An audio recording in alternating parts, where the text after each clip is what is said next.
दोस्तों आजकल stock market में बड़ी उथल-पुथल चली हुई है। कभी स्टॉक मार्केट नीचे चला जाता है और एंड ऑफ द डे ऊपर तक आ जाता है। रिटेल इन्वेस्टर सोच रहे हैं कि एक्चुअल में हो क्या रहा है। तो ये न्यूज़ निकल के आ रही है कि Indian inflation shocks and surprise, जितना कि 6% तक का इन्फ्लेशन रेट आरबीआई ने एस्टिमेट किया था कि ऊपर इन्फ्लेशन रेट यहाँ पे निकल रहा है। एक और न्यूज़ है यहाँ पे कि फेडरल रिजर्व्स ने भी यहाँ पे 2023 तक रेट हाइक्स करने के यहाँ पे बहुत ही हिंट्स दिए हैं। तो इनकी वजह से लोग ये बता रहे हैं, जहाँ तक है बहुत ही न्यूज़ ये चल रही है मार्केट में कि इस वजह से स्टॉक मार्केट आजकल थोड़ा सा नरम बना हुआ है और यहाँ पे थोड़ी सी नरमी भविष्य में भी बनी रह सकती है। तो क्या रीज़न रियली में ये है, मैं आपको कुछ स्लाइड्स यहाँ पे दिखाता हूँ, उससे आपके हम कंक्लूज़न निकालेंगे कि क्या है स्टॉक मार्केट का फ्यूचर।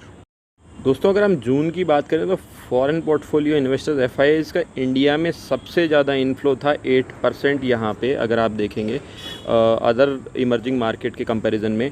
इसके अलावा ग्रेविटी डिफाइंग रैली यहाँ पे इंडियन मार्केट में लगी हुई थी। इंडियन मार्केट ने पूरे वर्ल्ड में सबसे ज़्यादा 1 ईयर में परफॉर्म किया है दोस्तों, 58.42% का यहाँ पे, और 1 मंथ रिटर्न यहाँ पे 7.64 थे, जो कि लगभग देखा जाए तो 1 ईयर में सभी पूरी all over the world Indian market ने सबसे ज़्यादा यहाँ पे परफॉर्म किया है। यहाँ पे फॉरेन पोर्टफोलियो इन्वेस्टर्स का भी इंटरेस्ट सबसे ज़्यादा था। इसके अलावा मैं आपको एक चीज़ और बताता हूँ यहाँ पे कि म्यूचुअल फंड इन्वेस्टर्स ने भी यहाँ पे इंटरेस्ट दिखाया है, और इवन 1 ईयर के फॉरवर्ड पीई के सबसे ज़्यादा होने के बावजूद भी म्यूचुअल फंड सबसे ज़्यादा यहाँ पे इंडिया में इन्वेस्ट कर रहे हैं।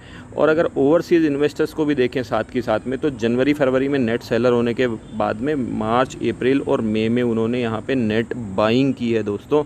और इसके अलावा इंडिया की विक्स देखेंगे तो even stock market life time high पे जा रहा है, फिर भी इंडियन विक्स यहाँ पे नीचे जाती हुई नज़र आ रही है। मतलब स्टॉक मार्केट स्टेबल हो रहा है, यहाँ पे चीज़ें बढ़ती हुई फिर भी नज़र आ रही है, यहाँ पे प्रॉफिट फिर भी बनने के चांसेस।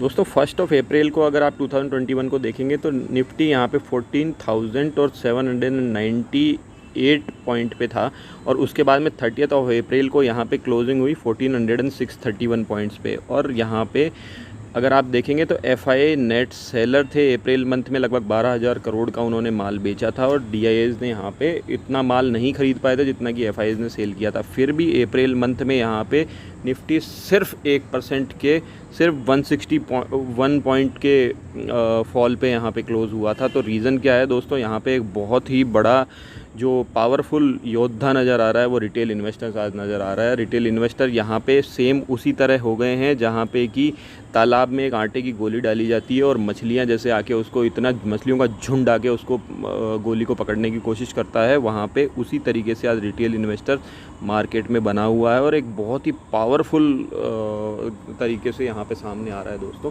तो इसकी भी शक्ति को हमें देखना होगा। उसके अलावा मैं आपको चार्ट पे भी लेके चलता हूँ, वहाँ पे भी हम समझते हैं कि क्या पॉसिबिलिटीज़ है। दोस्तों अगर आप निफ्टी का रिसेंटली चार्ट भी देखेंगे तो आपको नज़र आएगा कि 14 जून को भी यहाँ पे एक अच्छा फॉल हुआ, फिर एंड ऑफ द डे वो मार्केट ऊपर ही चला गया और क्लोज़ हुआ। यहाँ पे फिर आज भी मार्केट में एक अच्छा फॉल हुआ, ऊपर गया और क्लोज़ हुआ। तो रीज़न क्या है? रीज़न दोस्तों यही है कि यहाँ पर रिटेल इन्वेस्टर्स का भी इंटरेस्ट मार्केट में है, गवर्नमेंट का भी इंटरेस्ट मार्केट में है, एफआईआईज़ का भी इंटरेस्ट मार्केट में, डीआईएस का भी इंटरेस्ट मार्केट में है। लेकिन फ्लक्चुएशन सिर्फ इसलिए होती है कि वीक हैंड से जो अच्छे शेयर्स हैं वो निकाल लिया जाए। एक बहुत बड़ा रीज़न मैं दोस्तों आपको और भी बताता हूँ। अगर आपने यहाँ पे न्यूज़ में, फाइनेंशियल न्यूज़ में जानकारी रखते होंगे तो आपको पता चलेगा कि कॉरपोरेट टैक्स में ईज़ किया था पिछले साल यहाँ पे गवर्नमेंट ने। यहाँ पे पीएसयूज़ का जो कि लॉस मेकिंग है का यहाँ पे प्राइवेटाइजेशन कर रही है हमारी इंडियन गवर्नमेंट। इसके अलावा सिर्फ इंडिया में ही नहीं, यूएस में भी बहुत से स्टिमुलस पैकेजेस दिए जा रहे थे अभी जब कोविड का टाइम चल रहा था और मार्केट ऊपर जाता चला जा रहा था। इसके अलावा अगर आप दोस्तों देखेंगे तो क्यों एलआईसी हमेशा लॉस मेकिंग कंपनीज जहाँ पे बर्बाद होने के कगार पे आ जाती है में इन्वेस्ट कर देती है, उनको बचा लेती है, like IDBI, yes bank, PNB और भी ना जाने बहुत की कंपनीज़ में एलआईसी ने यहाँ पे इन्वेस्ट किया है। तो दोस्तों रीज़न कुछ नहीं है, रीज़न सिर्फ और सिर्फ ये है कि आज अगर मार्केट नीचे जाता है तो ओपोजिशन गवर्नमेंट का हमेशा क्रिटिसाइज़ करने लग जाती है, और ये गवर्नमेंट की भी जिम्मेदारी बनती है आज की इकोनॉमी देश की पटरी पे चले। दोस्तों स्टॉक मार्केट को सीधा सीधा रिटेल इन्वेस्टर्स यहाँ पे अगर आप देखेंगे तो सीधा सीधा इकोनॉमी के फॉरवर्ड पाथ से रिलेट करता है दोस्तों। अगर आप देखेंगे तो डिमोनेटाइजेशन को भी ऑपोजिशन ने बहुत ज़्यादा क्रिटिसाइज़ किया था और इसको भी गवर्नमेंट ने आड़े हाथों लिया और स्टॉक मार्केट फिर वहाँ से भी आगे भागा। तो दोस्तों आगे क्या करना है हमें, अगर स्टॉक मार्केट में इतनी फ्लक्चुएशन बन रही है तो आगे क्या करना है, इसके रिगार्डिंग मैंने ऑलरेडी एक वीडियो बनाया हुआ है कि स्टॉक मार्केट में बबल बन रहा है, लाइफ टाइम हाई पे है, तो क्या करना चाहिए हमें। उसका लिंक मैं यहाँ पे आई बटन पे दे दूंगा आपको और डिस्क्रिप्शन बॉक्स में भी दे दूंगा, दोनों जगह आप जाके देख सकते हैं उसको और आपके ज्ञान चक्षु खुल जाएंगे दोस्तों वहाँ पे कि हमें करना क्या है अगर स्टॉक मार्केट में बबल बन रहा है। उसके अलावा भी मैं आपको एक बेसिक से हिंट देता हूँ जिसके थ्रू अगर आप फिर भी इन्वेस्टमेंट करेंगे मार्केट में तो बहुत ही सफल इन्वेस्टर बन जाएंगे। तो दोस्तों हमें क्या करना है, बेसिकली अगर आप इन्वेस्टर है यहाँ पे स्टॉक मार्केट में तो हमेशा आपको इन्वेस्ट उन बिजनेसेस में करना है जो कि फियर और ग्रीड से रिलेटेड हैं। फियर और ग्रीड से मतलब जैसे कि अगर आप देखेंगे तो जो हेल्थ केयर का बिज़नेस है वो फियर से रिलेटेड है। किसी को भी कोई बीमारी होती है तो वो क्या करता है कि जाता है सीधा सीधा टेस्ट करवाता है कि भाई मेरे को किसी तरह का कोविड ना हो जाए, मेरे को किसी तरह की बीमारी ना हो जाए, तो वो जाता है सीधा। तो हेल्थ केयर का बिज़नेस यहाँ पे चलेगा।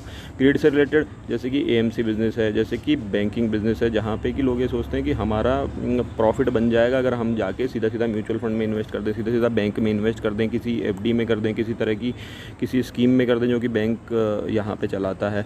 इसी तरह से बेसिक से हिंट ये है कि जो भी बिज़नेस यहाँ पे फियर और ग्रीड से रिलेटेड है आपको हमेशा उसी में इन्वेस्ट करना है। और इन्वेस्ट कहाँ नहीं करना है, उस बिज़नेस में इन्वेस्ट नहीं करना है जो कि कैपिटल इंटेंसिव है, जहाँ पे कि मार्केट में बहुत ज़्यादा पैसा लगता है। Like real estate investment, real estate की कंपनी में नहीं इन्वेस्ट करना है क्योंकि वहाँ पे लॉन्ग टर्म के लिए नहीं करना है। मैं ट्रेड करने के लिए नहीं कह रहा, लॉन्ग टर्म में इन्वेस्टमेंट करके पैसों को नहीं भूलना है, क्योंकि इस तरह की जो कैपिटल इंटेंसिव इंडस्ट्रीज़ होती है वो भविष्य में बहुत मुश्किल होता है ग्रोथ करने में और मल्टीबैगर बनने में। Like real estate companies, like power companies और इसी तरह की कंपनीज़ आप भी देख सकते हैं। यहाँ पे मैंने एक छोटी सी हिंट दी है आपको। तो दोस्तों यही करना है मार्केट में, कभी डरना नहीं है। जो भी अच्छे बिज़नेस है उनमें आप इन्वेस्ट करते जाइए, जो भी कुछ हो रहा है मार्केट में वो होता ही रहेगा, वो होता ही आया है। तो दोस्तों इसी तरह के अच्छे वीडियोज़ के लिए बने रहिए आपके अपने चैनल फाइनेंशियल इंडिपेंडेंस के साथ। धन्यवाद।